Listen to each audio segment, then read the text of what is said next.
Hello.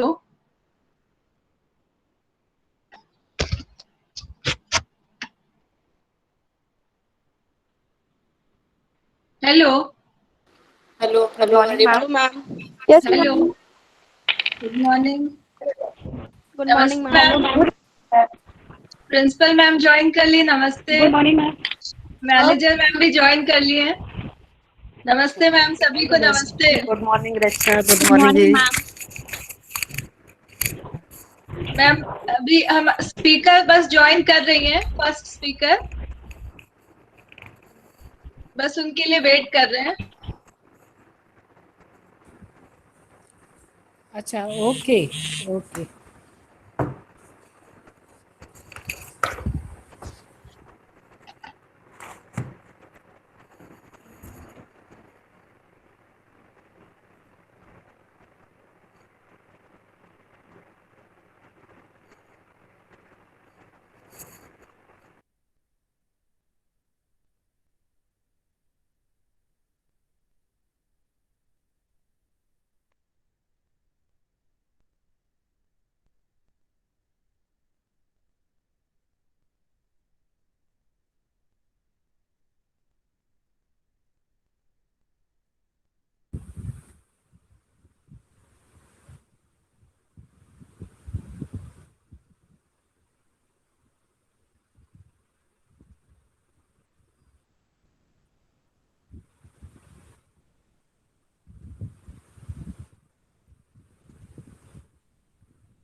Hello. Hello hello. Good morning ma'am. Hello good Garima. Good morning. Morning ma'am. Good good morning morning. Ma'am. Good morning. Hello doctor Rachna, would you like to try your slides?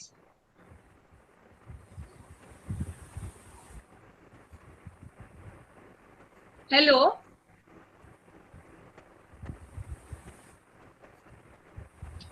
Hello. Garima. Hello ma'am. Garima, या तो hello, हाँ ma'am. Call से connect कर लो। अच्छा, हाँ, join कर तो ली है रचना ज्वाइन ने। कर चुकी है मैम, हाँ। हाँ हाँ हाँ। डॉक्टर रचना, आप अपनी प्रेजेंटेशन एक बार चेक करेंगी?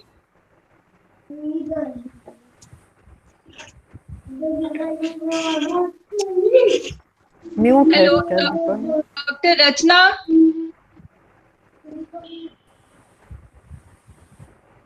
गरिमा, या तो एक बार कॉल करके बोल दो।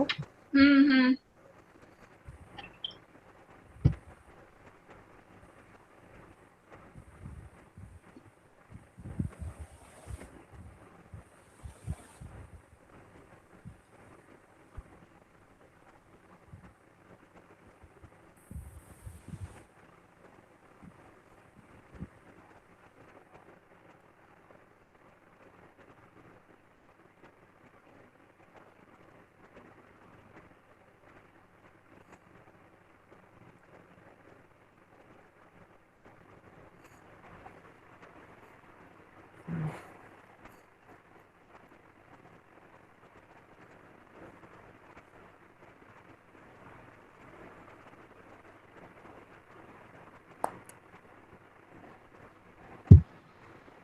उनकी तरफ से कोई नेटवर्क इशू है, वो रिजॉइन अभी कर रही है फिर। ठीक ठीक।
Hello.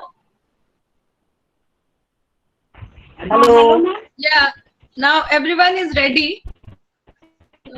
Yes. Principal ma'am permission दे तो स्टार्ट। हाँ गरिमा शुरू कर लो।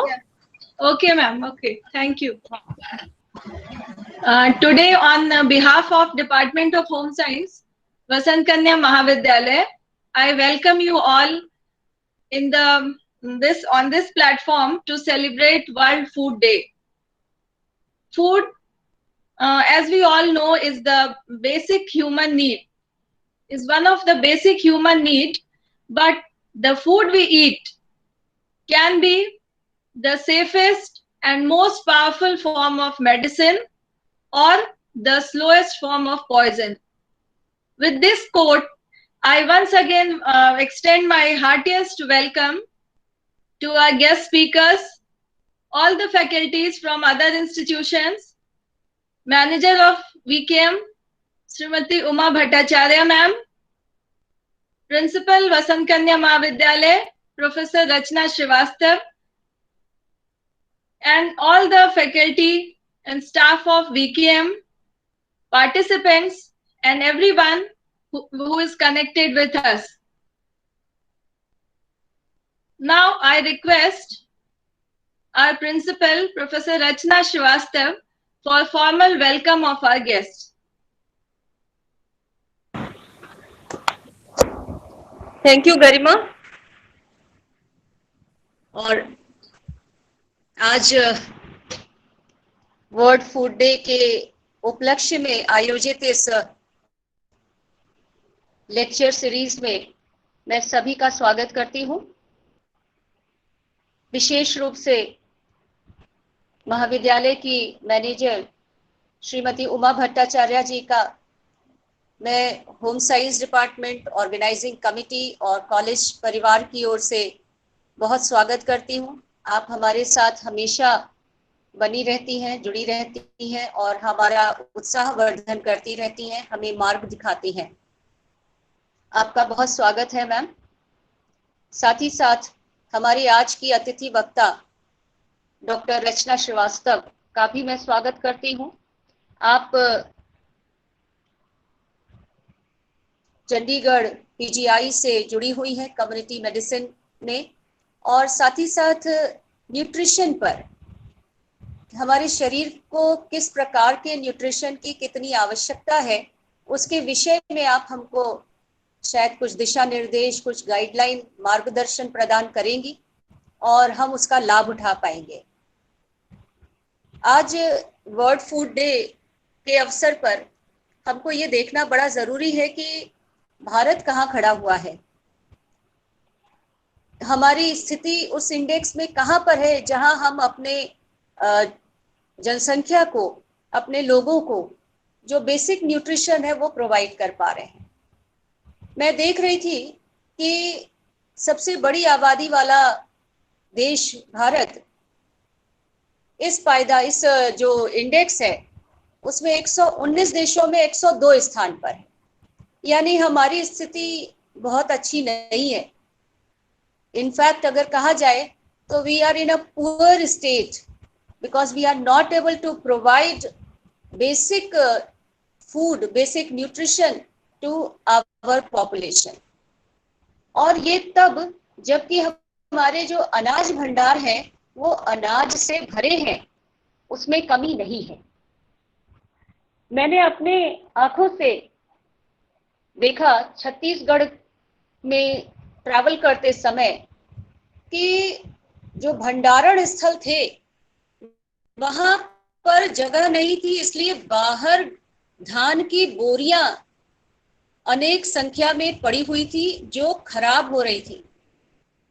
पता चला कि चूंकि वहां पर जो भंडारण क्षमता है उससे अधिक अनाज हुआ, धान हुआ, इसलिए वो बोरियां बाहर छोड़ दी गई और जो वेदर की मार से खराब हो गई। तो एक ऐसा देश जहां एक और भूखे लोग हैं जिनको खाना नहीं मिलता और दूसरी ओर ये स्थिति है कि हमारा अनाज खराब हो रहा है। अमर्त्य सेन ने भी यही कहा था कि अकाल इसलिए नहीं पड़ता कि उपज नहीं है, अकाल इसलिए पड़ता है कि लोगों तक वो पहुंच नहीं पाता है।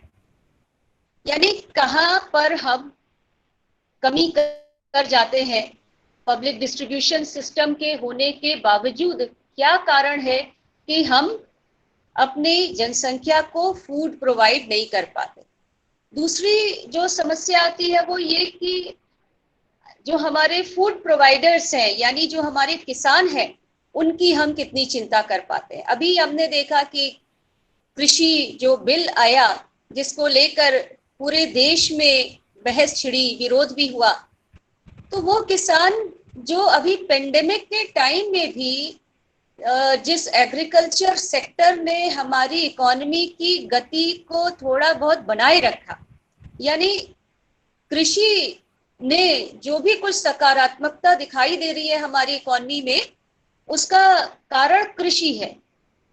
वो कृषि जो हमारे लगभग 60% जनसंख्या को रोजगार देती है, उसको भी हमने पूरी तरीके से सिंचित नहीं किया। और क्या हमने किया, हमने IMF वगैरह, वर्ल्ड बैंक के दिशा निर्देशों के अनुसार गांवों से शहर की ओर लेकर जाकर किसानों को बसाने का काम कर दिया, यानी अर्बनाइजेशन, शहरीकरण का काम कर दिया। उसका परिणाम क्या हुआ, आपने देखा कि पेंडेमिक के समय लाखों की संख्या में माइग्रेंट्स विभिन्न शहरों से अपने गांव वापस लौटे और उसकी वजह से जो दिक्कतें उत्पन्न हुई उसकी चर्चा भारत में ही नहीं पूरे विश्व में हो पाई, जो हमारे लिए बहुत अच्छी बात नहीं है। और ये सीख लेने की बात है कि हम क्या करें क्या हमें फिर से गांधी के मॉडल को अपनाना चाहिए? फिर इसके अलावा जो तीसरा मुद्दा, चूंकि वर्ल्ड फूड डे है और मुझे इंट्रोड्यूस करने के लिए कहा गया, वेलकम करने के लिए, तो मुझे लग रहा है कि मैं अपनी बात कह लूं थोड़ी।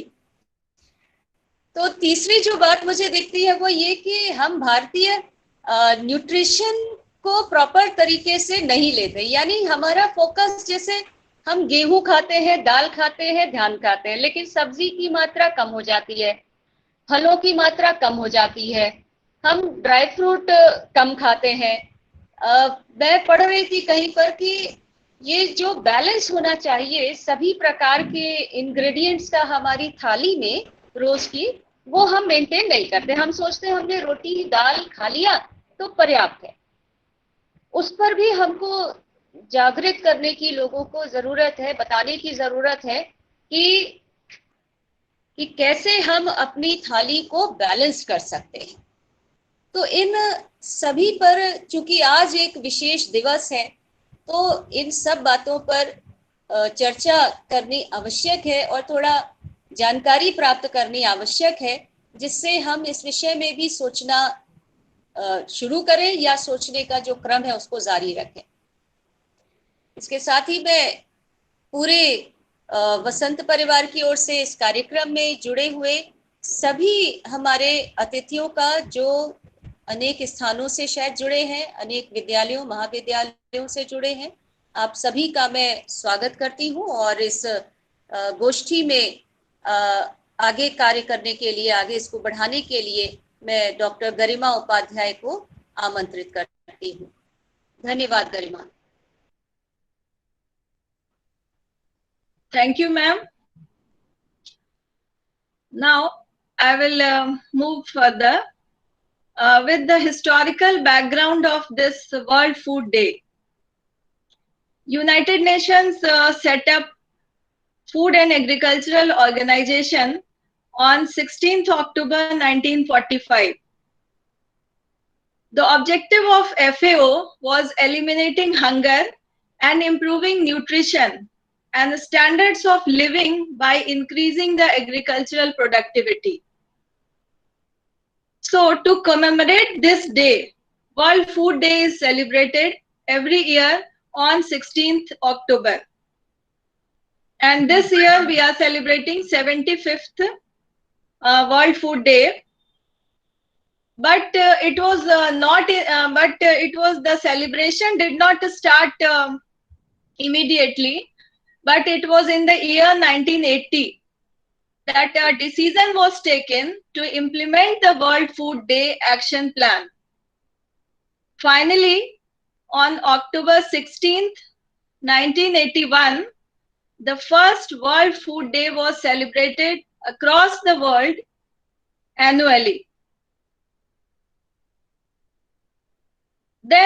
Since then, it is celebrated every year with unique and different theme to focus on multiple issues of food like production, processing, distribution and marketing, consumption, storage and security. And these issues are interrelated at the various levels of social infrastructure. So we can say that world would be a better place if these parameters are balanced and equated alongside. So we can assume that this celebration is a common hand-joining cause to come together, and in this noble cause, two of our guest speakers have readily accepted our invitation. Dr. Rachna Srivastav from Chandigarh and Dr. Richa Agarwal from New Delhi. World Food Day 2020 is going to focus majorly on the food security issue, as the theme of the present year is food safety, everyone's business. In context to food safety, we must talk about FSSAI, Food Safety and Standard Authority of India. It is responsible for protecting and promoting public health through the regulation and supervision of food safety. So, to highlight the role of food safety and the Standard Authority of India, FSSAI, in shaping healthy diet in India, we have with us today Dr. Rachna Srivastav, Women Scientist DST at Department of Community Medicine and School of Public Health, Postgraduate Institute of Medical and Educational Research, Chandigarh. Welcome, ma'am. Thank you so much, Dr. Garima, for this generous. Let me introduce to the participants. Ma'am is the expert in the field of therapeutic nutrition, maternal and child health. She has worked as research scientist with ICMR, NDRI, and School Health Assessment Project. Ma'am is also the recipient of JRF and WOSB Fellowship. She is lifetime member of Indian Dietetic Association, and she has been very active and a regular speaker at various schools and colleges. The DST funded website developed by Dr. Rachna Srivastav. So we'll love to hear, ma'am. Thank Over you to so Dr. much. Rachna Srivastav.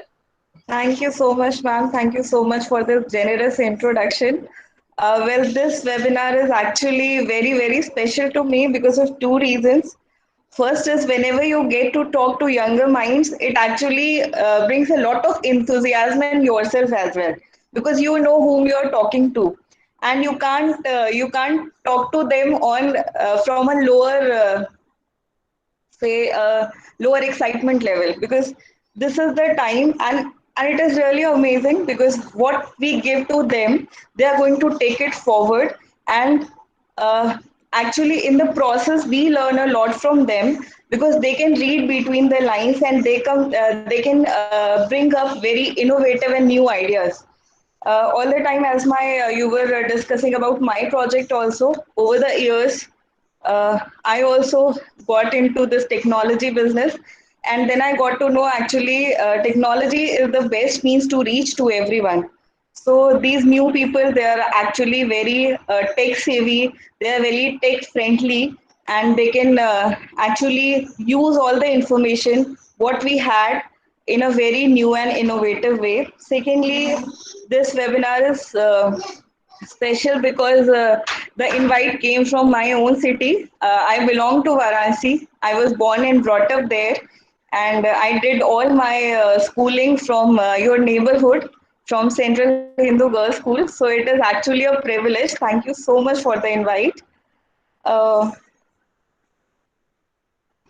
so as principal ma'am was discussing, that we have promised a lot. We have a lot of production of food grains, but still a lot is yet left to be done. In 2013, India came up with National Food Security Act. Now, what is National Food Security Act? It actually promises that we will make food available for all the people, all the citizens of India, will make food available as well as accessible. We already had public distribution system. We already have many schemes like Antyodaya Ann Yojana. We have Manrega. We have midday meal schemes through which we are trying to cater food needs of everyone across India. But over the time, we realized that it is not just important to make food available for everyone. The food we are talking about should be safe, should be wholesome, and should be hygienic. Our Prime Minister, Mr. Narendra Modi, came up with the thought to involve FSSAI vigorously in the process. So he said safe, wholesome, and hygienic food will create Swasth Bharat, and this has to be the cornerstone of the efforts of FSSAI. The mandate of FSSAI is one nation, one food law.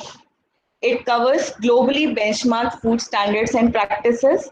It ensures consistency in enforcement, and it manages food testing with standardized testing methods and protocols. So let me give a brief introduction of what FSSAI actually is. In 2006, there was this Act, Food Safety and Standard, according to which FSSAI was born. It consolidates various acts and orders that have previously handled. Actually, the history of food acts is quite old in India. We had Prevention of Food Adulteration, we had Act Meat Products, we have Act for Milk and Milk Products, we had Act for Oils and their handling. So earlier there was you can say a very scattered kind of food act thing in India. But after 2006, it was all converged, it was all consolidated in single, and it all went under single authority, FSSAI. This organization is responsible for setting standards for food so that there is one body to deal with and there is no confusion. And Ministry of Health and Family Welfare is the administrative ministry for implementation of FSSAI. Now the aim, it lays down science-based standard for articles of food. It regulates manufacture, storage, distribution, sale and import of food. Like Principal Ma'am was right now saying that public distribution system is not proper in India. The way we are storing everything in Food Corporation of India godowns, it's not safe. So these days, everything is being regulated through FSSAI, and they are really vigorously working very hard for it and to facilitate food safety. Now, the various function FSSAI does is first governance and administration. As we all know, there are various acts under which time to time there are punishments if a person is not following how to store your food products, how to label them, how to advertise for them. So for this, governance and administration is there. Then there are food standards.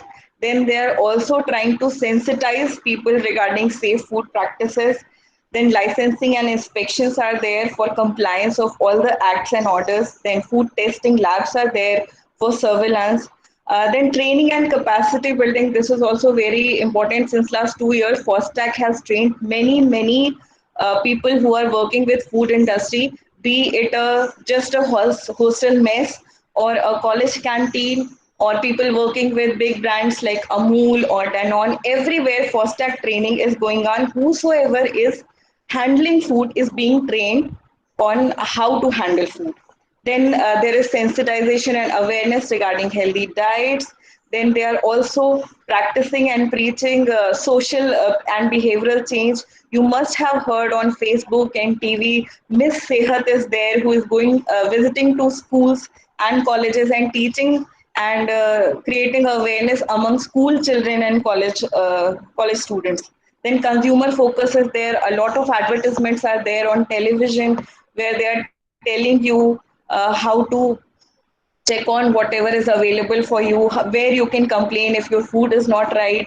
Then leveraging web-based technology and research focus is also there. Then there is international collaboration and partnership and convergence. So although FSSAI is doing a lot of work across all the sectors associated with food. But today we are especially focusing on Eat Right India movement as it is about shaping healthy India. So this Eat Right movement was started in July 2018, and the focus was to create awareness regarding healthy eating approach. And FSSAI has put it in place robust regulatory measures under 3 measure pillars, which are eat safe, eat healthy, and eat sustainably.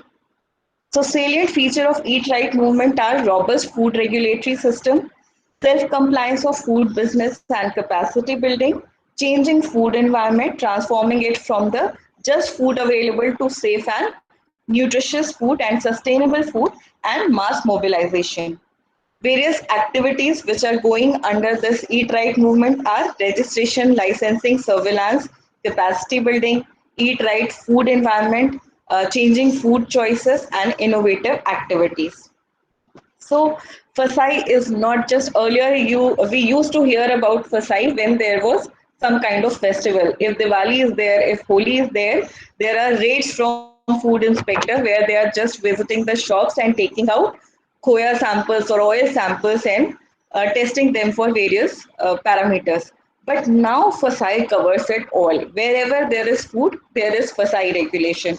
Be it home, be it school, be it workplace, be it hospital food, be it whatever prasad is being distributed in various temples or gurudwaras or any other such kind of religious places, then whatever meal is being served on train or flight, then whatever is being served across restaurants, hotels, etc. And we are not missing clean street food as well. Street food is now under regulation of FSSAI.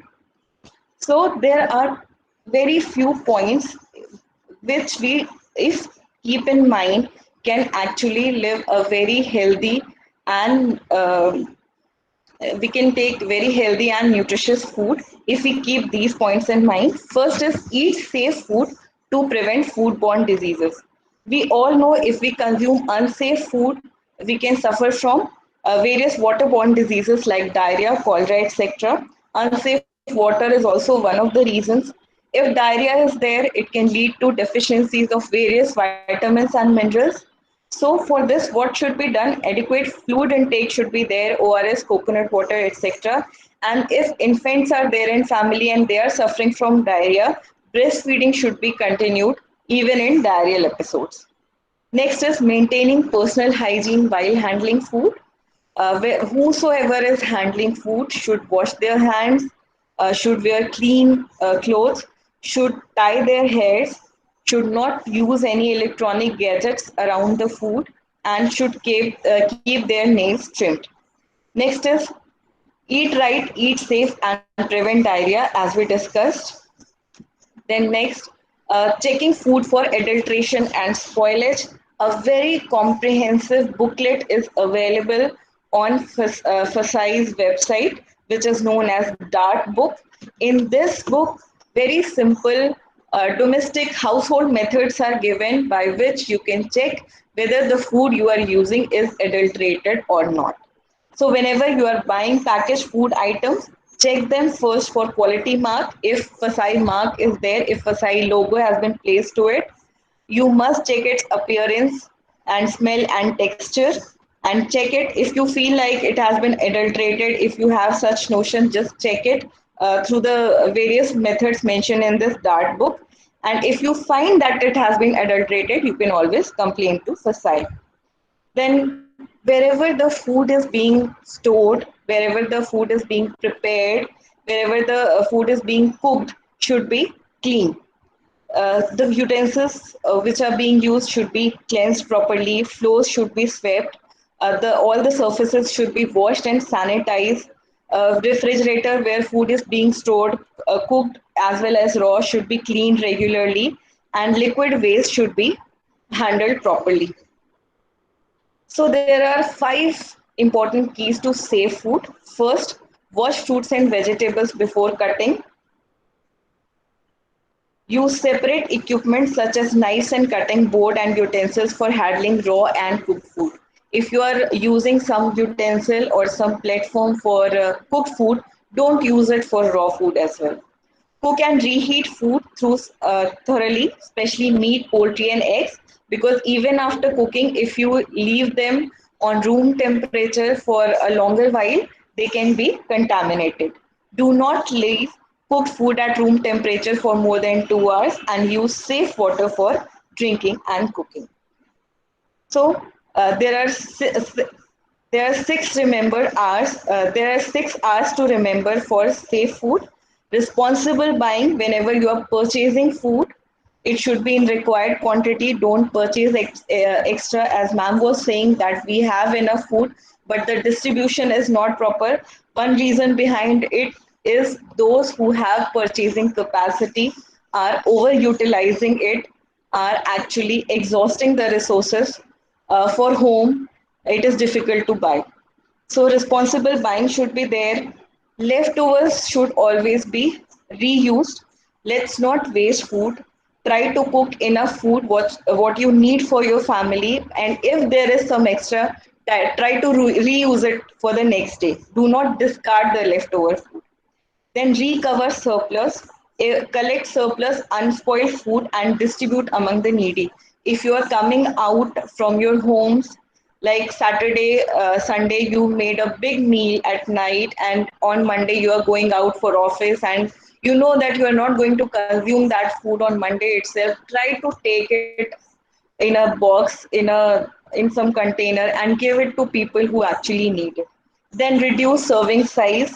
We all know our RDAs are revised as well. Now we don't need as much as calories what we needed earlier. So our serving sizes should be reduced. Try to make it a smaller serving rather than having a larger one and then wasting it. Right storage is important. Whatever you are purchasing, if you don't have time, please don't purchase big packets and let them spoil. If you have less need, just buy the small packets, and whatever cereals, grains, pulses you are purchasing, try to keep them in proper storage areas in plastic intact containers, and keep fruits, vegetables, and other perishable food items in the refrigerator. Then reduce waste. Whatever waste you are creating, there are peels in the kitchen, there are food which has been spoiled. So try to recycle it in form of organic waste, and you can make compost out of it. And these days, though, there are so many videos available how you can just use your balcony to grow your own food. So you can use this compost there. Next important point after food safety is reading your food label. We all, most of us are working today, most of us are living away from their homes, and we are too much dependent these days on packed food. So whenever you are purchasing a packed food item, try to read the food label. There is a lot of information present on the label: the best date, till when the food is good. Go for the logos, check logos like Eggmark, FSI, or ISI for quality assurance. Verify the nutrition and health claims. Many a times it is written on the packet, it contains zero trans fat.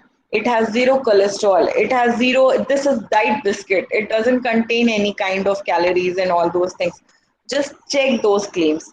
Although FSI is acting very rigorously over such false claims, over such advertisement, but still we need to be vigilant enough when we are purchasing our own food. Read the ingredient list and allergen declaration, and look for the plus F logo for fortified food products which are available. Then the next event Eat Right India came up with was Aaj Se Thoda Kam. With growing incidences of diabetes, hypertension, and many other heart diseases, Eat Right India came up with reduce salt, sugar, and oil to decrease risk of diabetes, hypertension, and heart diseases. So it says that we must reduce sugar in our daily diet by using small measuring spoon while adding sugar to meals. Whatever sugar container you are using, try to put a smaller spoon there. So when you are adding 1 or 2 spoons, you are actually aware how much you are adding. Then track and monitor consumption of sugar at home. What amount of sugar you are buying for your monthly consumption when you are buying your grocery. So in this way, you can check if you are buying a 5 kg or 10 kg pack for just 1 month. I mean, this is a huge amount of sugar you are consuming as a family for a month. So we must put a check there. Use naturally sweetened ingredients like fruit to satisfy your taste bud.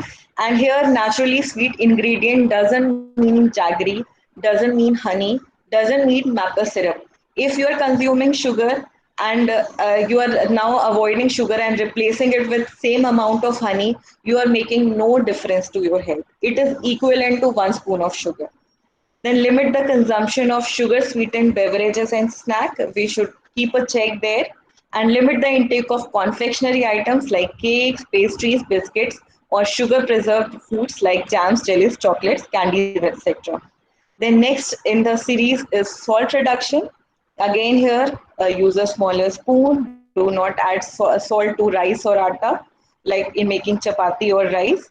Avoid sprinkling on salad and cut fruits. Prefer unsalted nuts. Limit the intake of chips, namkeens, and pickles. WHO recommends daily intake of salt should not exceed 5 grams for healthy people.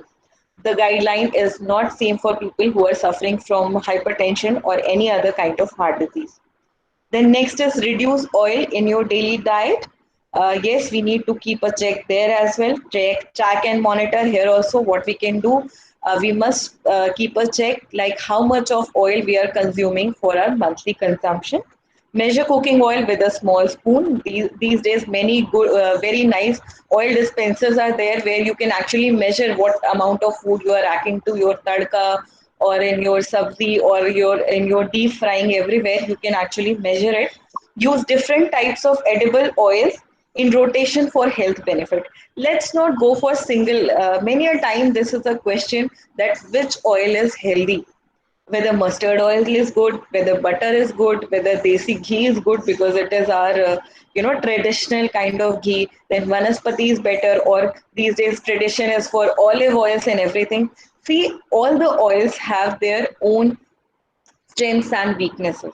They have their own pros and cons. We must avoid saturated fats, but as far as unsaturated fats are concerned, we can go for groundnut oil, we can go for mustard oil, we can go for cotton seed, rice bran oils, and this should be done in circulation. After 15 days or after 1 month, when you finish your 1 kg packet, you can change it with the next kind of oil. Do not reheat or reuse the same oil for cooking. Do not keep using the reheated oil. Like this is a general tradition in families that a kadai full of oil is used for puris or pakoras, and over the time, the same oil is being used for frying puris or pakoras. So there should be a restriction. Once you have used that oil for frying, deep frying something, let's try to use that oil in tadka in second or third round. Finish it like that only. Do not try to refry or deep fry in the same oil. Then consume butter and ghee in moderation because these are saturated fats. A lot of focus has been given to trans fat, and it is very important because it is actually contributing to rising number of heart disease patients in India itself. And in PGI also, we have this new project with us in which we are focusing on policy level, on implementation level, how to reduce trans fat in whatever food we are consuming. So for that, what we can do, we should avoid use of vanaspati or margarine for cooking, limit consumption of all the bakery item, limit consumption of commercially fried food because they are reusing that fat all the time. Avoid repeated heating of oil or reuse of the same oil for frying, and check nutrition labels for partially hydrogenated vegetable oil because they have a tendency to get converted into trans fat after frying. So now we are focusing. Remember alarm. Go for alternate healthier options like consuming whole foods than juices, consuming roasted namkeens over fried ones, etc. Limit on intake of food high in salt, sugar, and oils like pickles, sauces, fried snack. Avoid using table salt. Regulate quantity of salt, sugar, oil bought every month, as we were discussing, as your grocery, and measure for fat, salt, and sugar with measuring spoons while cooking, and do not follow the free flow method. जो हम already cooking करते हैं कि हमने अंदाजे से salt डाल दिया, so let's stop that habit. Let's use proper measuring spoons to put salt, sugar, or fat in our food. Uh, we have discussed enough about safe food. We have discussed enough about reducing salt, sugar, and oils. Next, it is very important, especially in this Corona time. We all have realized how much important it is to take care of your immunity. So it is very important to eat right to boost your immunity because low immunity causes very recurrent infections, especially in children. So we must consume citrus fruits like oranges, amlas, etc. Include ingredients like ginger, turmeric, garlic, and black pepper in your cooking, and consume probiotic food like curd, dahi, or lassi for a healthy digestive system and healthy gut. Next is eat right to prevent obesity. We all know obesity is also a pandemic in India, especially in children as well as adults. Being overweight increases risk of serious health problems like diabetes, high blood pressure, and heart diseases. Body mass index is easy way to identify if you are overweight. So ideal BMI for an Indian adult should be 18.5 to 22.9. I hope all the students who are attending this webinar are already aware of how to calculate the BMIs. Consume a diet low in salt, sugar, as we have been reiterating all the time. Consume fresh fruits and vegetables and low fat varieties of milk and milk products. Then eat right to prevent hypertension.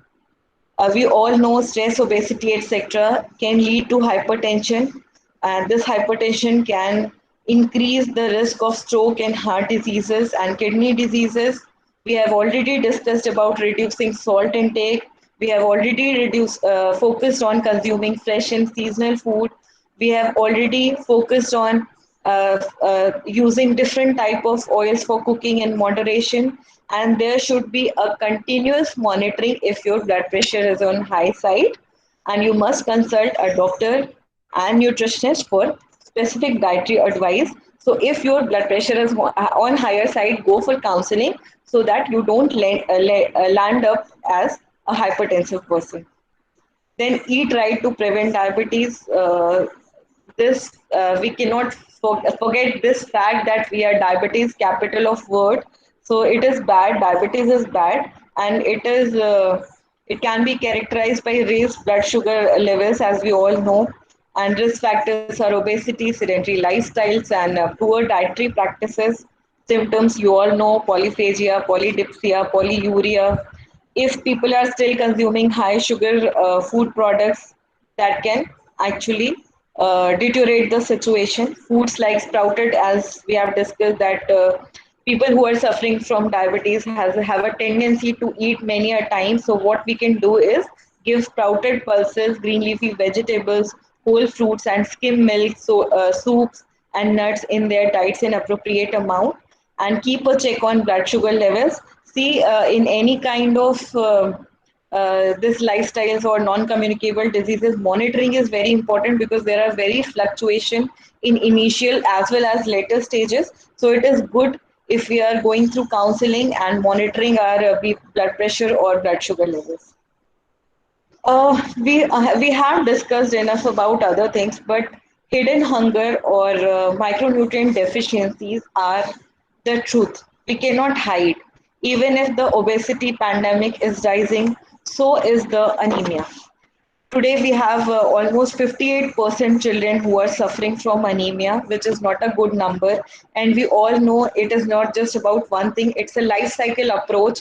If child is born with anemia, and there is not much focus on improving their hemoglobin levels, they actually grow up into anemic adults. And again, if it is a female, they again give birth to a kid who is anemic.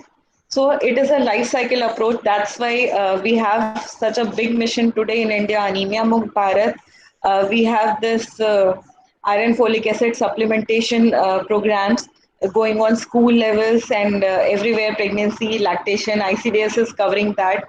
Pregnant and lactating women are being given IFS tablets. Then at school levels, we are covering from nursery to till class 12th, adolescent boys and girls. Everyone is being covered under iron and folic acid supplementation. So it is a very common disease. We must make people aware around us for consuming green leafy vegetables, meats, proteins, and fortified cereals. Uh, they should be sensitized about consuming tea and coffee along with meals. Mostly it's a trend in colleges, etc. Also, once we are finished with our classes, we try to find a break in having a cup of tea. So let's try to avoid, because whatever you have consumed in your lunch, even if you got up early and prepare sprout for yourself, and you after within half an hour you take a cup of coffee or tea, you are actually spoiling all the health, all the nutrition it could have given to you. Then various symptoms associated with anemia are fatigue, weakness, drowsiness, etc.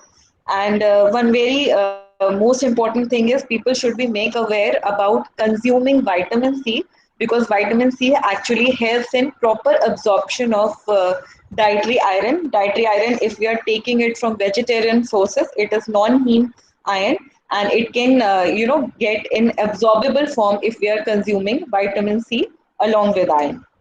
And if there is such a problem, like above mentioned symptoms are there, you must consult your doctor or nutritionist for specific dietary advices. And eat right for strong bones. Bone related issues are also becoming very surfacing very much these days. So calcium and vitamin D are essential since kids are home, since a lot of time goes into school, and then in completing their homework and then finishing, all the screen time. Mothers are not staying at home, so it is very much crucial to tell our kids as well and focus on uh, making them adopt healthy habits so that their bones could be strong. So calcium and vitamin D needs should be fulfilled. Such food products should be given to everyone, which are good in calcium. Vitamin D exposure, we all know it's sunshine vitamin.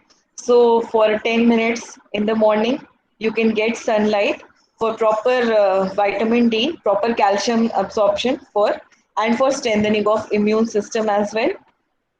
Then include vitamin D fortified milk and oil in your daily diet. These days, all of these are present in the market. You can go for fortified options as well.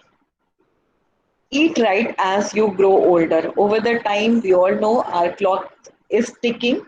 So over the time, we must keep changing our habits. What we were able to consume as 10-year-old, maybe we won't be able to consume as 30-year-old, and obviously not as a 50-year-old. So there should be regular change in your diet according to your age. Due to reduced physical activity, elderly require reduced amount of calories. Yes, we do.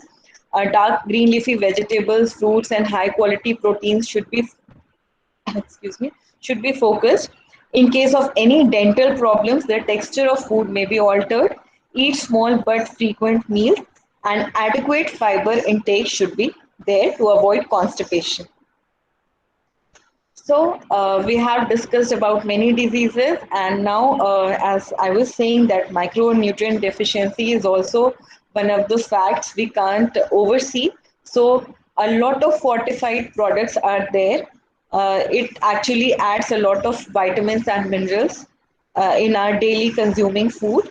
In India, we have 5 food commodities which are fortified: wheat flour, rice, salt, milk, and edible oil.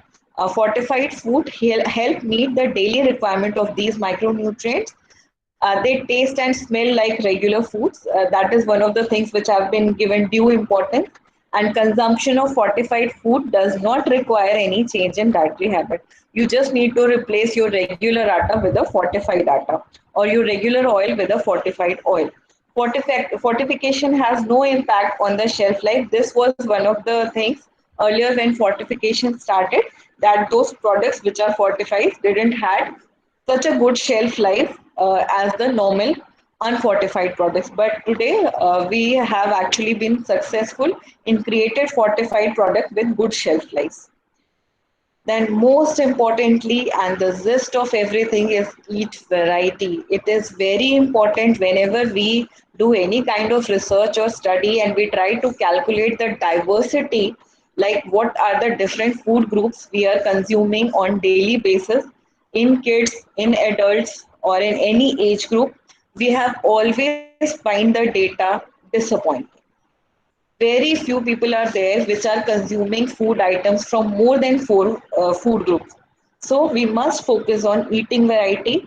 It is not necessary that every time you buy 150 kg of apple, 10 to 20 to 30 30 rupees kg of guava can give you equal benefits. Green leafy vegetables, palak, can give you equal benefits, and you don't need to purchase something which is out of season and which is expensive. And try to eat local.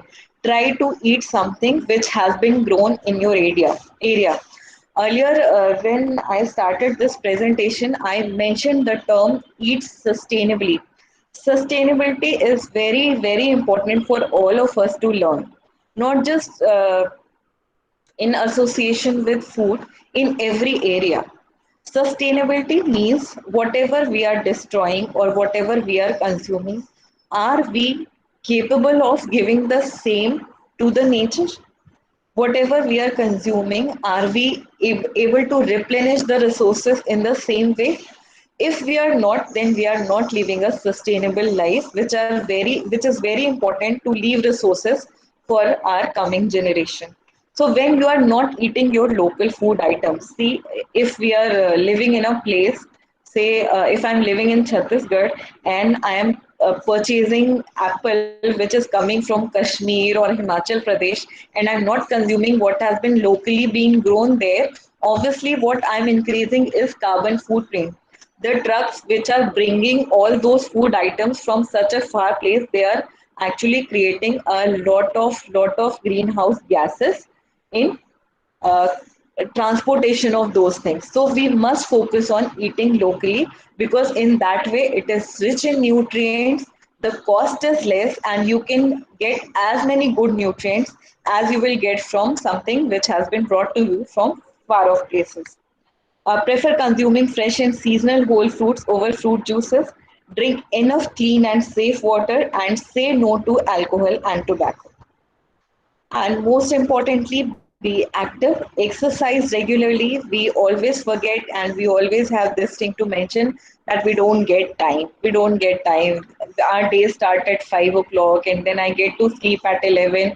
But if you want to be healthy, if you want to reduce your visits to doctor, try to be active at least 30 minutes every day for minimum 5 days a week.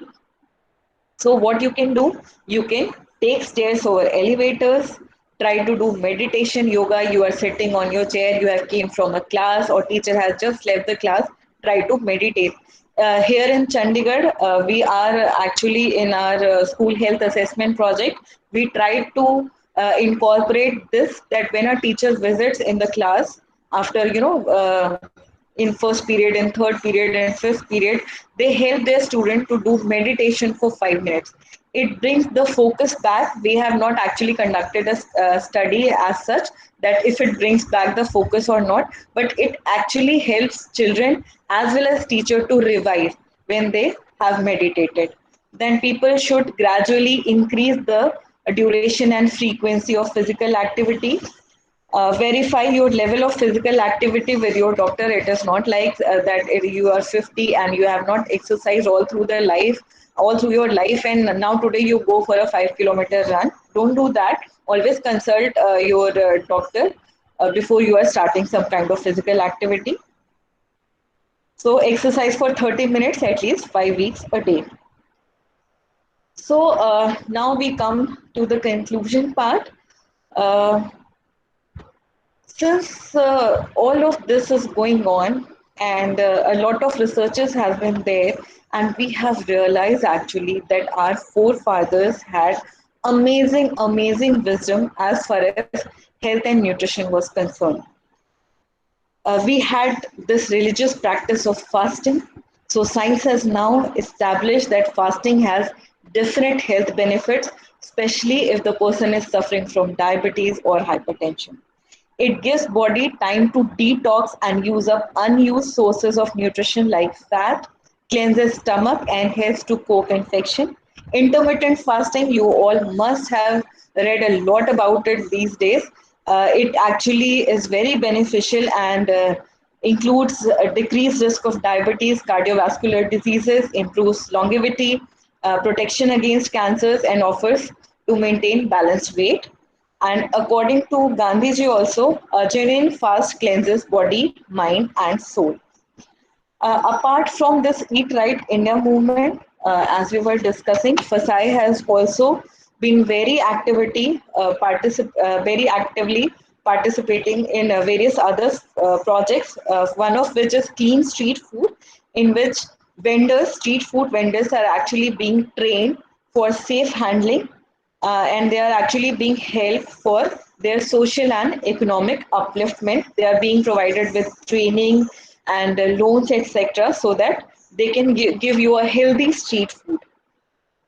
Then there is one other movement which is Save Food, Share Food, and Share Joy, in which this initiative, it brings together all the stakeholders of the community to prevent food being lost or wasted throughout its supply chain wherever.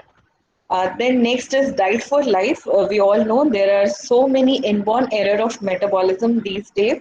The prevalence has been increased a lot. So FASAI actually offers diet consultations for these errors of metabolism. Then FASAI has introduced World Food Safety Day, first ever, on 6 June 2019, with the theme itself, food safety is everyone's business. Then World Food Day is now being celebrated very rigorously to scale up the Eat Right India movement. Also, FASAI has come up with high in fat, salt, and sugar foods, no junk food in school. Earlier in canteens, most of the things which were served were junk food.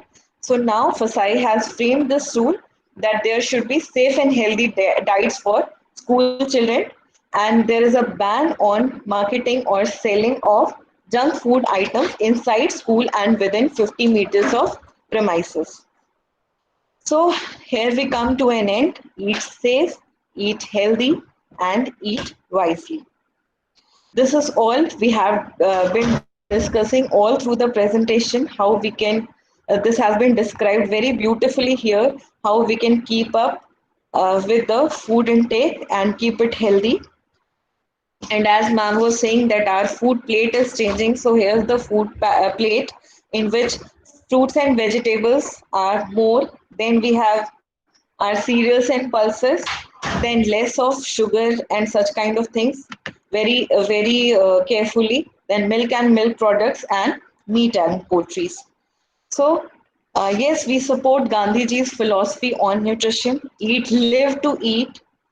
Eat to live, eat food for the body and not for palate if you want to be healthy. Raw is good. Consuming uncooked fresh fruits and vegetables. Eat more greens. Use seasonal fruits and vegetables in diet. Whole grain is good over dehusked and polished grains. We have realized over the time that polished rice and such things actually make our food micronutrient vitamin deficient. Chewing is essential. सुना होगा आप सबने कि पूरे 32 दांतों में चबा के खाएं. So it is very strongly recommended for proper digestion. Thank you so much, everyone.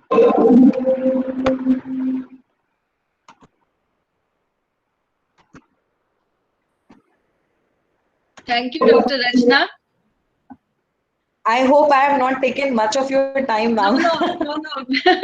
You are on the right time. But for the question answer session, I think if you give your mail ID, then the students can contact you directly. Sure, ma'am. I'll post this in chat box so they can contact me. Okay. So we can proceed further. Yes, thank you, Dr. Rachna, once again for a very elaborative and informative lecture.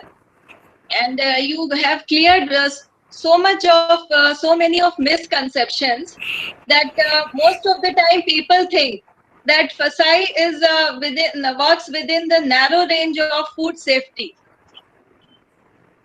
But you highlighted the broad areas which are under regulation of FASAI, like home, hospitals, schools, trains, planes, street food that come under the regulation of FASAI. Secondly, through the Eat Right campaign, you very well explained the ways to save food, reducing sugar, sweet, and oil in a diet with practical applications and examples which can be used and followed in our day-to-day life. In the lecture, you have highlighted the burning issues of trans fat, anemia, hypertension, in a very interesting and simple way. You also cleared the doubt that fortified food has no shelf life. Now it is very clear that fortified food has a good shelf life, so it can be used frequently. And you highlighted also the various initiatives for eating right and staying healthy. Thank you once again for enriching the session by your expertise. Thank you. Next, I will request Dr. Sangeeta Devariya, Head of Hello. Department, Head of Department Home Science, Vasant Kanya Mahavidyalaya, Hello. to move Hello, forward thank you. for the next session with Dr. Richa Agrawal. Hello, Garima, thank you. Hello, ma'am. हाँ. Now just Richa has joined. I am feeling happy and proud. I am feeling happy and proud by introducing our next speaker, Dr. Richa Agrawal. We know her since long time and seen her excel in the field of health and nutrition. She is an alumni of BHU and also the gold medalist during her masters and pursued her PhD in food and nutrition. She has diversified experience of over 15 years. She is associated with teaching and as well as she is IDF certified diabetic educator and working as a professional librarians consultant. She she is a member of various associations such as IDA, NIN, ICMR and HSAI. Her special interest in the field of IVD, GI tract diseases and lifestyle management. Currently, she started Young and Fit to drive nutrition and lifestyle. Richa has guided many PG students' dissertation and she is working enthusiastically in the field of nutrition and dietetics and used to do diet counseling in various aspects and for various lifestyle diseases. I think Richa's talk is on nutrition security through millets.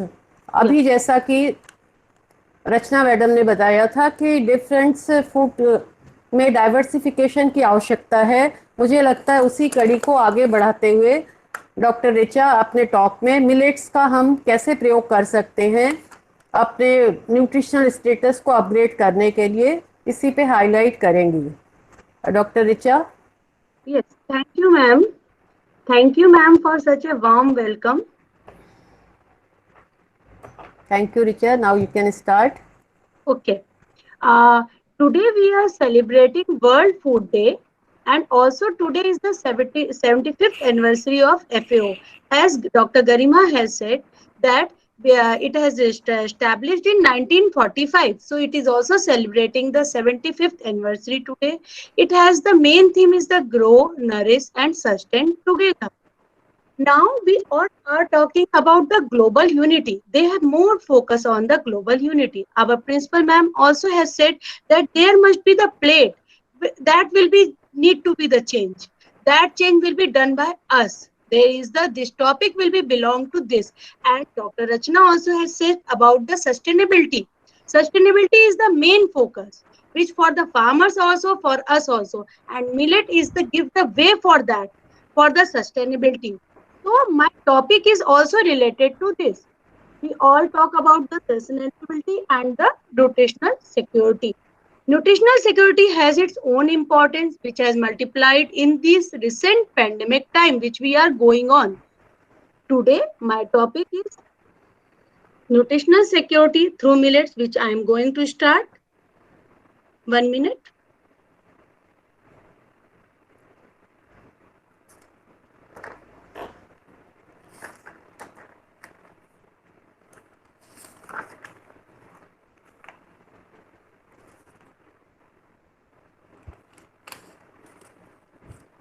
It is visible? Is it visible? Yes, we can see. Okay. Now, this is my topic is the nutritional security through millets. There is the mainly three impacts, three pronged benefits from eating the miracle millets. Millets are also called nutri cereals. This is good for you, good for the small farmers, and good for the planet. How it is good for us, good for you? How? It is because it is the nutrient dense. It has a lot of nutrient, not only carbohydrate or the fiber. There is also the micronutrient, which already Dr. Rachna has said that we are suffering from the micronutrient deficiencies and also suffering from the metabolic disorders, which have a good option to switch to the millet because it is dense in the calcium, it is dense in the iron, it is dense in the zinc, which we use to eat nowadays for the immune system, magnesium, phosphorus, a lot of nutrients, copper, which will help you to combat these metabolic disorders. And it must be started at the basic level from the kids. Now, we will discuss later on. Now, good for the small farmers. How it is good for the small farmers? You know that the small farmers have not so much money. उनके पास बहुत सारा पैसा नहीं होता है. And we have lots of climate change. We are suffering from the climate change also. These millets are the heat tolerant. They can grow in the rough, tough conditions. They can grow faster. So their and yield is high.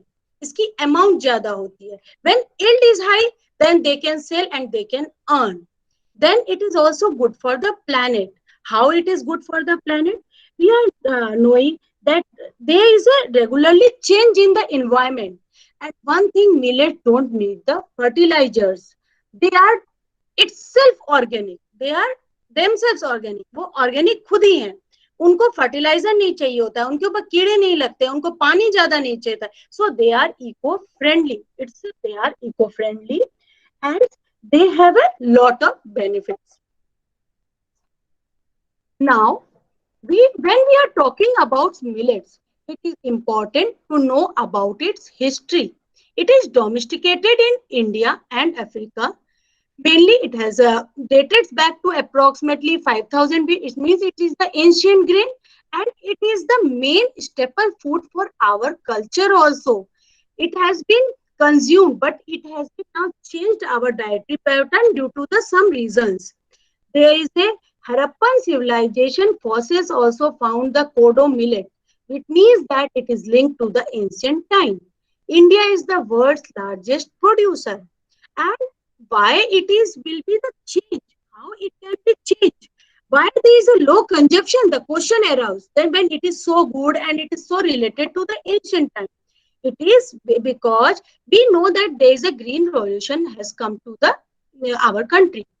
During Green Revolution, we are more focused on the wheat and the rice because it has edible seeds, it has easy to consume, and it has the gluten component which gives the little bit platter satisfaction also. And then so we will talk about now the low consumption of millets, which have it is still in low consumption.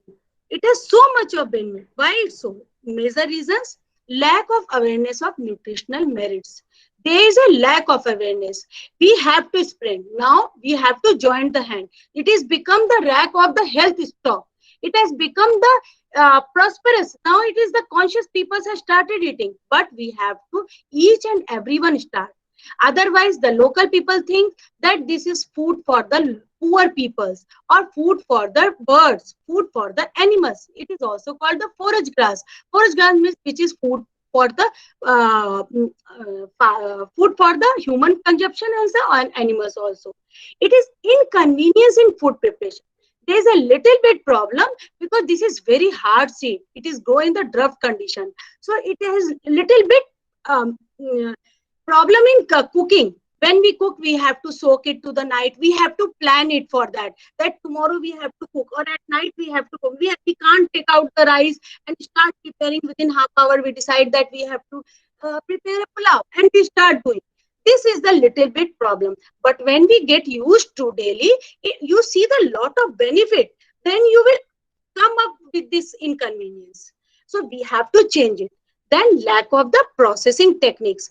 There is, because when the farmers will grow, which the consumers demand.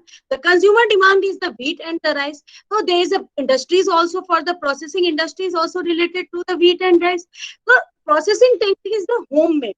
The farmers and their wives will be do the main processing techniques at home. This will be also need to be the revised. Now there is no supportive government policies from subsidies, incentives. There is no public distribution system.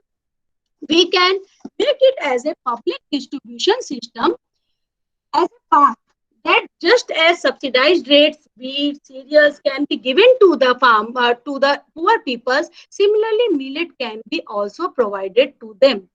And there must be it must be help them farmers to grow, then it can be come up. Now, even though millet is a part of our cereal family, it has got lesser respect than cereal whenever it scores high in nutritional value in all respect. Why? There is the reason comes. Why we eat the wheat, and there is a major difference which I want to show you. See, millets are also belong to the family of the cereals. Actually, cereals are the fine crops. Cereals are the mild. So we can say we are eating the fine cereals, not only cereals. Why? Millets are the coarse crops. What are the millets? Millets are the coarse crops. These cereals are the edible seeds. What is the forage grass? What I have told to you. It is the large grain size is the large, while millets have the small grain size. Large grain from the maize, smaller than maize will become to the millets. Now it will, you know that wheat and the rice requires a lots of amount of water, good soil, good fertilizer, and good pesticides. While the same millet does not require this. After that, it is the nutrient rich, climate resistant, which belongs to the cereals. Grain size is bigger. Wheat, rice, oats, barley, maize, and rye. While in millets, it is the bajra, jowar, ragi, etc., which will now we explore. When we are exploring millet today, important to know about its benefits. What Dr. Rachana has already said, that we have to eat right. Eat right. What for eat right? To combat these diseases, to combat the metabolic disorders, which will the millet help. How millet help? Millet will help to detoxify bodies. It has lots of micronutrients which help to detoxify, lowers bad cholesterol. It will lowers our LDL level, VLDL will increase the HDL level, because it is high in fiber content, and high fiber content will make the less absorb the fat. Now prevents the type 2 diabetes. Diabetes, how can be it regulated? Because it cannot spike the glucose level. It has the low glycemic index. Low glycemic index, so it can be slowly goes in our blood, and it cannot raise the blood sugar level. I will discuss earlier later that how it will be help to diabetes to regulate millets. Now improve the digestive health, gut health, which is the most important. Gut, everyone is facing from the gut problems, celiac disease. We are, even for the weight conscious, we are also going to the gluten-free diet. So in millets, it is the gluten-free. Gluten is the protein component, and this is gluten is not present in the millet. In millet, gluten is not present. That's why it is high fiber content, so it will help to revive the constipations, to revive our many issues of the gut, and it is boon for the celiac persons. Now maintain the healthy bones, heart disease, because there is the ragi only cereal we go to the animal foods, then we get the calcium rich sesame. Very few are the calcium rich, in which ragi belongs most. So ragi will maintain our healthy bodies, heart disease, immune system, cancer. Nowadays, we are going through pandemic time. Pandemic time, we have more focus on immune system. We have lots of bottle to eat it, to pop up. We eat the giloy, we eat the zinc tablets, but we are eating lot of things. Why not we take the one meal of the millet? If we take one meal of millet, automatically zinc substance will be go. Automatic different nutrients will go. There is never one single nutrient is responsible for the immune system. There is an interrelated chain which prevent, and the immunity is related to the cancer. In the cancer person, there is the immunity is down. There is a lots of phenolic compounds which is required to preserve the oxidation process in our body. It is work as the antioxidant. Now, what is the shortcoming? Major shortcoming, very little bit, which we can do by some cooking methods, we can correct it. These are the presence of anti-nutritional factors like phytates, tannins, and millet, which will, what will they will cause? They will stop the bioavailability of minerals, especially calcium, iron. But by the soaking method, we can reduce it. So, is it little? I'm saying that we have to only plan the diet. That we have to stack the millets in our RAM, and we have to plan that what we have to cook at the breakfast, or what we have to cook at the dinner. Then we will be able to cope up this. Now, we will categorize the millet. There are the two types of mainly millets, major millets and the minor millets. Major millets are the naked grains because they can be eaten as it is. You need not to be processing, only you need to the cleaning. That's why in India it is more popular. That is the ragi, jowar and bajra, which you listen in routine. That in winters we eat the bajra roti, jowar roti, and the ragi is come due to the rich in calcium, which you hear by here and there. Now there is the minor millets, which are the husk grains, which have the indigestible seed coat, which we have to remove before consumption. Now I have said that we have not so processing techniques are available. So this will be done by the farmers by the hand processing method. In this, there is 5 millets: proso millet, little millet, barnyard millet, foxtail millet, and kodo millet. Total, we have the 8 millets which are consumed in the India. Now we have discussed, we explored the all important millets one by one.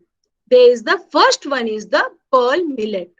Pearl millet is the high protein, fiber, iron, and manganese.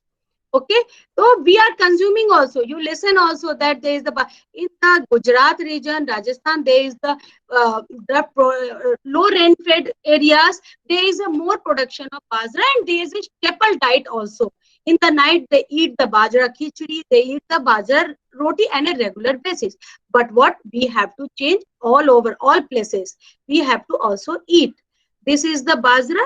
We can prepare roti, laddu, khichdi, mutia, churma. Mutia is a recipe in which we can steam we do the bajra flour. In bajra, we can use it as a seed also. We can use it as a bajra flour also. Mutia, we have to knead it, the dough, and then we have to put the all jeera, a little bit haldi, spices you can add it, and then do it, and then steam it. And after that, you will stir fry or choka aap de dijiye. It is very nice dish. And you can add in the dough lauki. That will become the full meal with the vegetables. And it is used as a breakfast or as an evening snack. Next is the sorghum. This is jowar or jowar, which is called locally. It has the low glycemic index. I've already said that now weight loss program already in these are using in diabetic because they have in very small person, they have a lot of satiety. We have not feel hunger. When we eat the junk food, we eat a whole big plate. After that, half an hour, our child will come and say, please give me some more food. Why? आप लोग भी जाते होंगे और mummy से कहते होंगे please मुझे और खाने. क्यों? क्योंकि that is called micronutrient hunger. That is not satisfied. Why? Because there is not the satiety. That will be discussed later on. That what is the satiety level? How can you satisfy? Now, richest in fiber, rich in phenolic compound which fight to the cancer. This is very innovative. Its roti is very tasty. Flour can be available everywhere. And you have also now many platforms, e-platforms from where you can purchase.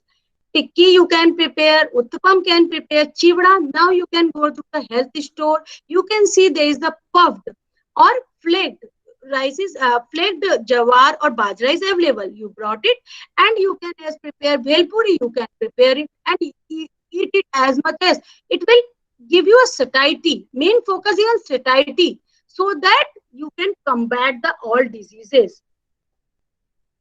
Now next is the finger millet, ragi, nachni, mandwa. This is very much important because rich in calcium. Nachni is called in the Maharashtra or the southern region.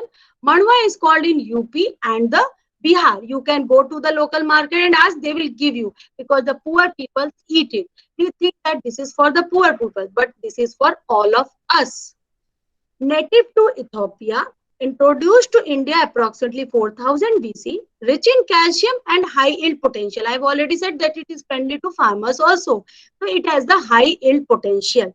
You can prepare dosa, paratha, porridge and the malt. Porridge is given to the winning as a winning food and even to the geriatric person which have a loss of the teeth, so highly nutritious rich.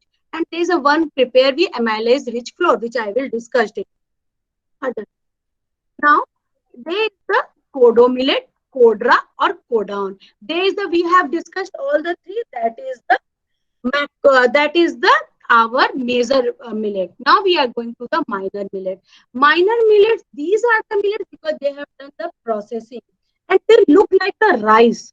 As you prepare the rice, as you taste the rice, or just like the सूजी के granules, मतलब just like rice. So you cook it and eat, you will feel very much blessed that what I am eating. It is called varagu in Tamil, where there it is very common. Domesticated in India around 300,000 years ago. Contains high amount of polyphenols and antioxidant compound. Polyphenols and antioxidant is required for the immune system, for the aging, to control the aging, to control lots of things antioxidants role. So it is very good for us. Rich in fiber and protein and iron. Digestion friendly. It is easily digested. Reduce nervous disorder, especially in eyes. It is upma and kheer. Mainly upma and kheer. One thing I want to say, there we have discussed the ragi. In ragi, the granules are very small. So how can you wash? Each grain is need to be washed properly and to be soaked properly. You can use the strainer and there you can wash it. So if you wash it there, it cannot be flow away and easily washed also. Similarly, in the kodo also, you have to wash on the strainer, but you cannot make the flour. Flour is easy for the major millets. In these minor millets, when you soaked it and cooked as a upma, I am said upma, you can say also pulao. Because if you change the spices, it will become the pulao. But it will give the taste very good. Next, it is the little millet. It is used as a vrat chawal. From tomorrow, there is a Navratri is going to start. Many houses it will be eaten. It is called putki or sama chawal, and it is also called vrat chawal. Rich in fiber, wonderful millet, excellent source of iron. One serving of 30 gram fulfill 16 gram of daily iron needs. So don't use it only in vrat time. It can be used in daily basis for the breakfast or the evening snacks or as a dessert. Rich in phenolic compounds providing antioxidants. Reliable to catch-up crop. I have said that already. These catch-up means they can have the high yield in very short period. They can be grown. Helps in menstruation problems and improves the gut health. I have said that it will be the use as a rice. So you can grind it just as rice you do for the idli, and similarly you can prepare idli, kheer, upma and dosa. But in vrat we are mainly preparing the upma, but we prepare this and use it daily basis. Now next, barnyard millet. You are thinking that so much millet, but we have to eat and eat in a cycle basis. First 2-3 days eat one, and then or for 1-2 week eat one, and then two. Switch to the every, because each millet have its own importance. Its own importance. It can rich in fiber, iron, protein, which we cannot show that this is rich in zinc, this is rich in. It will give in a bundle form. Fastest growing of is all millet. It is the fastest growing in around 6-8, around 45 days, 6 weeks. Substitute to rice. rich in fiber, iron and protein. 6.9 gram of fiber and 4.3 gram of protein in half cup of it. One thing you notice, you eat the 2-3 chapati, but it is required in very little amount. Half I have written, even 1/4 cup is also sufficient when you eat it. So when you start eating, then you feel how much it is good for you. Sense of fullness and high satiety level. I have already said that you can prepare the pulao, idli, dosa.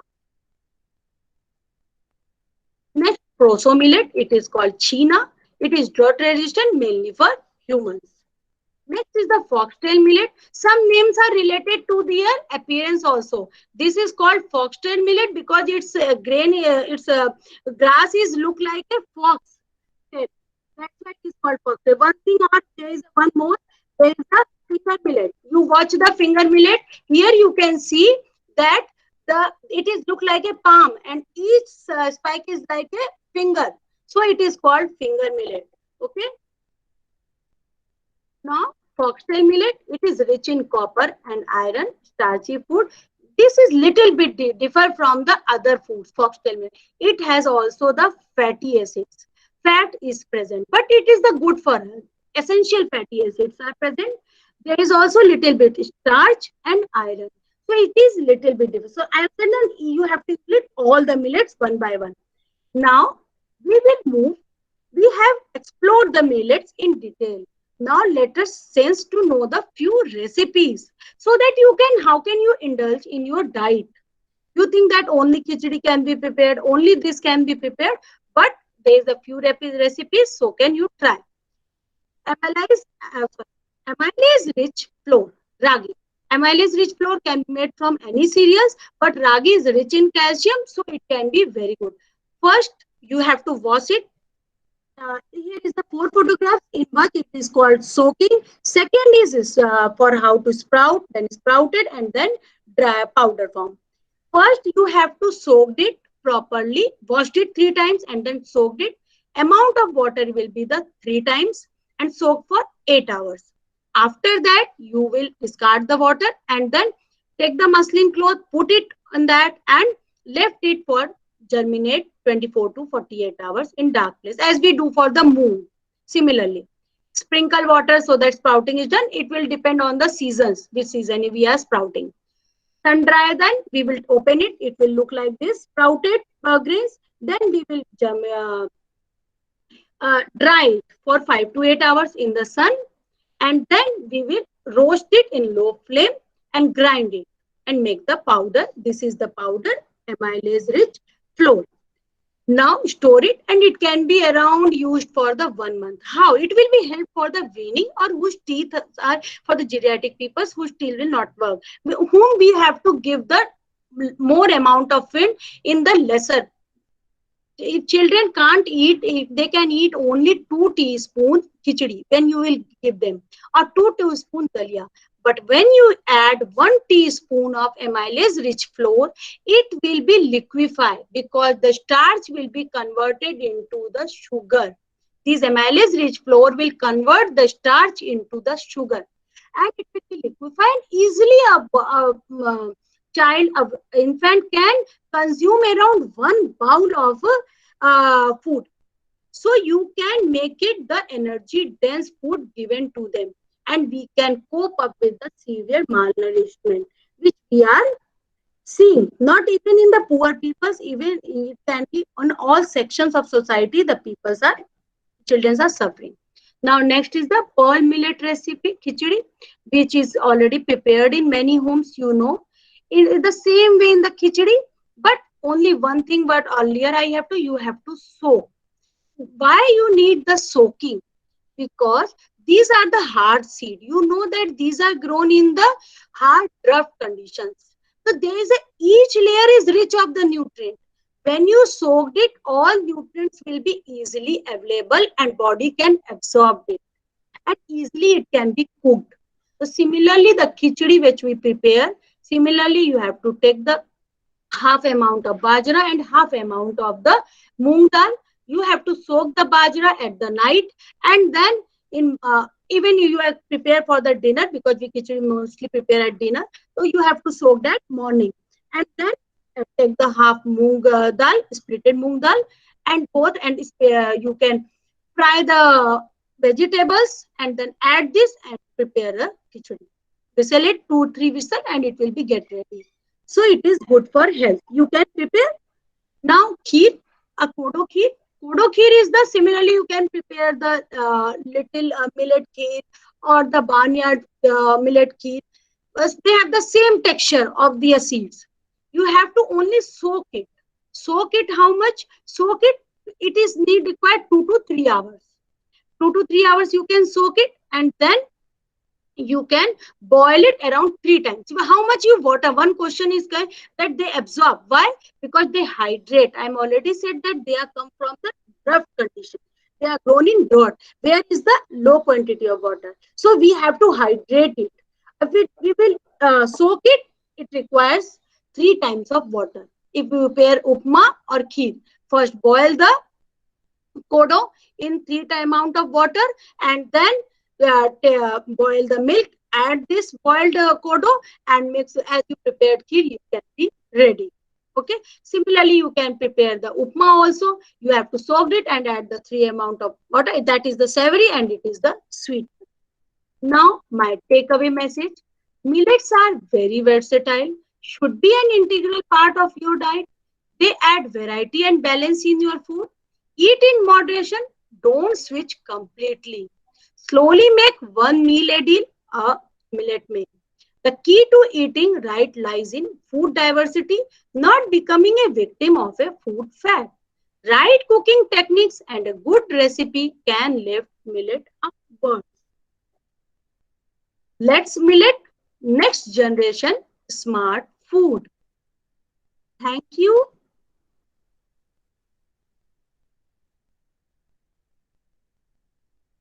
Hello hello Richa. Yes, ma'am. हाँ, Yes, thank you Richa, thank you. Yes. और कुछ questions बच्चों ने put up किए Richa. Yes, ma'am. वो जानना चाह रहे हैं कि क्या Yeah. रामदाना मिलेट्स के अंतर्गत है. रामदाना मिलेट्स में नहीं आता है. रामदाना सूडो सीरियल है. सूडो सीरियल मतलब कि झूठा सीरियल. सीरियल माने होता है घास है. एक घास की जो जड़ होती है वो स्प्रेडेड होती है, तो स्प्रेड कर जाती है. इसमें तो सूडो सीरियल्स होते हैं, इनकी टैप रूट होती है. टैप मतलब एक सीधी रूट जाती है. तो there is a nutritional quality is the same one, just like millet, but they are the pseudo cereal. That's why they are eaten in the in our व्रत.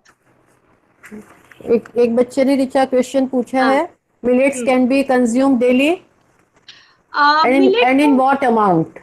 Yes, millet को हम daily consume कर सकते हैं, पर देखिए हमारे गट को, हमारे स्टमक को आदत हो गई व्हीट और राइस की, तो हम अचानक से उसको इंक्लूड नहीं कर सकते हैं. हमें उसको इंक्लूड करने के लिए क्या करना है, हमको उसको इंक्लूड करने के लिए पहले जो है 1 वीक में 2 to 3 टाइम्स लेना है. उसके बाद जब हमारे स्टमक को आदत हो जाए तो उसके बाद हमें उसे डेली बेसिस पे लेना चाहिए. मैम आपकी आवाज क्लियर नहीं आ रही है. आ रही है आवाज. हेलो हेलो हेलो मैम, आपकी आवाज क्लियर नहीं आ रही है. एक मिनट, अब आ रही है आवाज. आ रही है Richa. Yes ma'am, it is clear. Okay Richa, इसी से रिलेटेड और कई सारे रिलेटेड क्वेश्चन एक है ना. एक क्वेश्चन ये उन्होंने पूछा है बच्चों ने कि बाजरा और मिलेट्स को कंज्यूम करने से पेट में भारीपन होता है, इसका क्या कॉज है. ये तो हालांकि बताया आपने, फिर भी.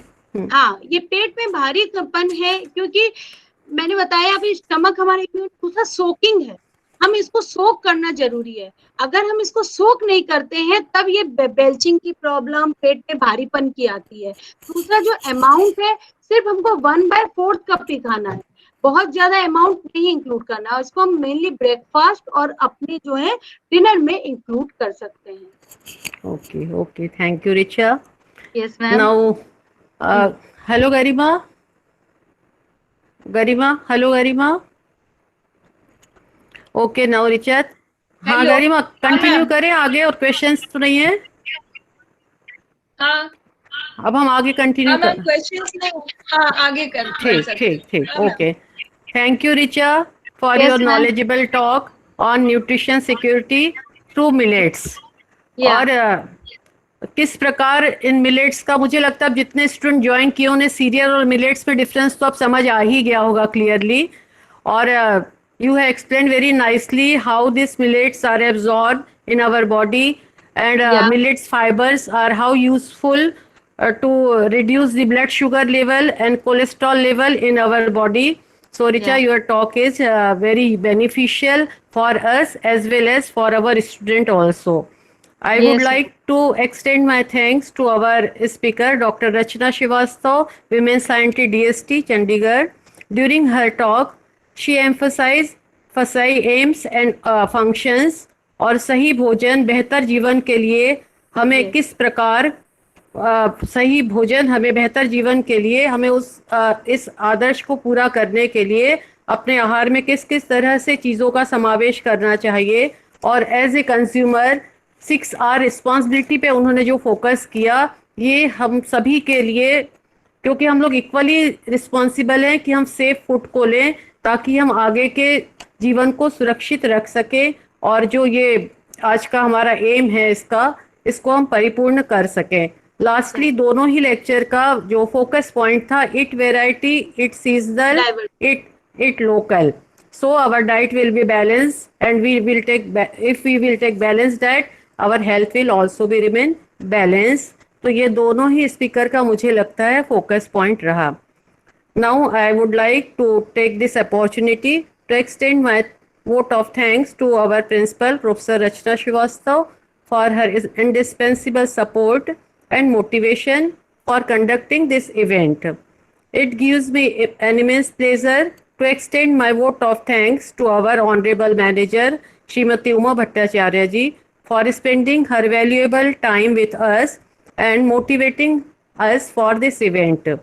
I also render my thanks to all faculties from different institutions who joined this event, and also thanks all faculty member of our college as well as from Department of Home Science for their continuous support.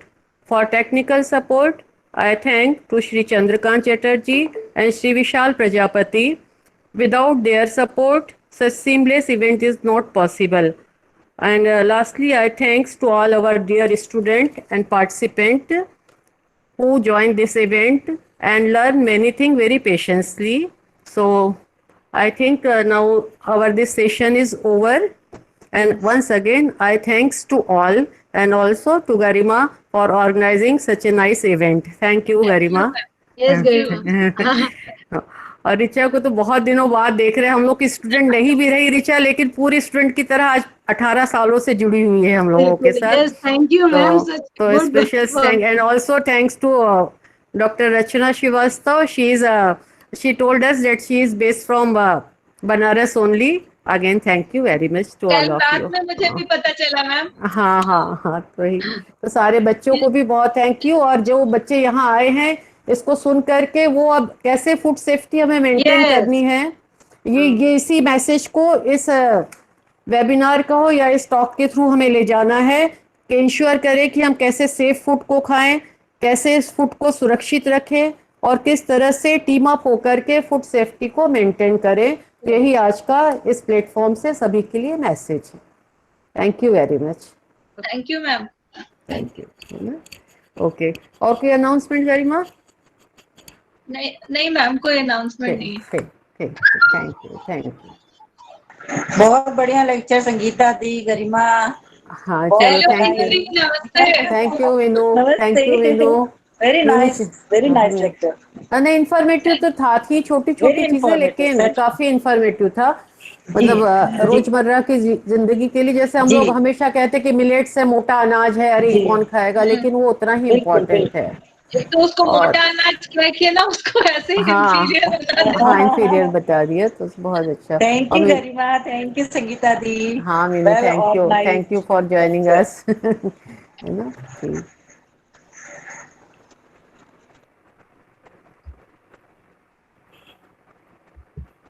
Principal ma'am है. Hello Rachna, दिख तो रही है मुझे लगता, लेकिन कुछ काम में होंगे ना, सुन नहीं पा रही. हेलो रचना.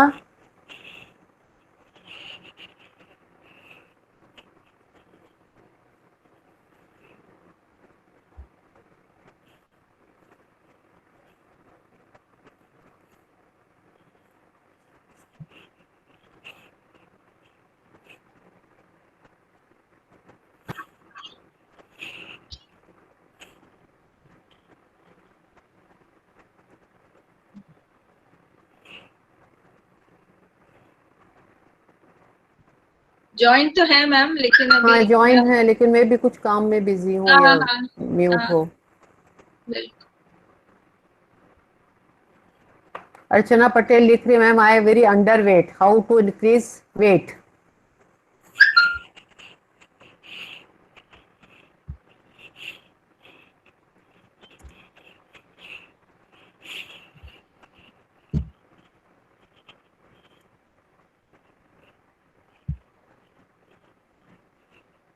हम तो मीटिंग एंड कर देते हैं। हाँ हाँ हाँ मैम को फोन कर लो एक बार। हाँ, कर लो पूछ लो गरिमा।